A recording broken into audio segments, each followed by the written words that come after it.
kwentahin natin kung ilang litrong crudo lang yan. Bago dumating yan, papalo ng 100 piso na ang crudo. So mga 20 liters lang yan. Ang 20 liters ay aabutin lang ng isang maghapon at isang magdamag na konsumo ng patubig sa sa bukid. Mga ganon ang aabutin niya. O siguro mga isa't kalahating araw, parang Mm. ganon.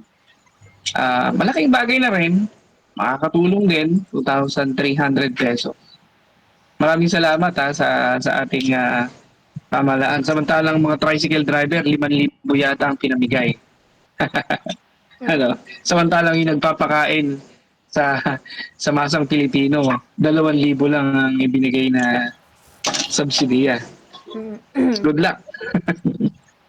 Oo nga. Well, in fairness naman sa Department of Agriculture, karamihan naman na ng mga magsasaka natin naka-enroll na sa RSBSA. At kung hindi man ay ini-enroll nila at nabibigyan din kaagad ng mga intended na ayuda. Kaya nga lang, talagang maliit yung 2,000 pesos na yan na ipapamahagi nila. Mm. Tapos, matagal pa silang magpamahagi. Baka tapos na anihan, hindi pa nila na ipapamudmod yan. Yan ang masaklap. Mm. Mabagal talagang umaksyon yung ating mga nakaupo dyan sa gobyerno. Mm. Sa ating mga tagapakinig na magsasaka, hindi lang dito sa Nueva Ecija, pero sa buong Pilipinas dahil napapakinggan talaga tayo.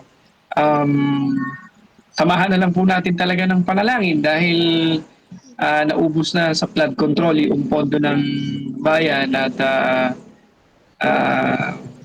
naipamigay na sa ibang mga sektor. So, ganun talaga. Um, Maiiwan na naman yung mga magsasaka pagdating sa mga suporta.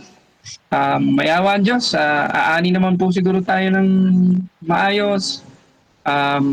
Huwag nyo na lang pong masyadong ibenta yung inyong mga aning palay para sa ganun may matira na pangkain ng ating mga pamilya sa loob ng 6 na buwan o hanggang susunod na anihan na naman. Para po kahit papaano tayong mga pamilya ng mga magsasaka ay hindi masyadong mahirapan dahil alam po ninyo, dibenta ninyo yung ating aning palay. Sigurado sa kasagsagan ng anihan, ang presyo na lang ng palay baka mga nasa 20 na lang per kilo. Samantalang bibili tayo ng bigas. Pag binenta mo yung palay mo, bibilin mo naman yung bigas sa merkado ng 60 pesos yung matino-tino.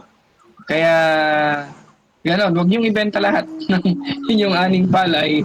Parang siguro mayroon tayong bibigasin para pangkain ng ating pamilya.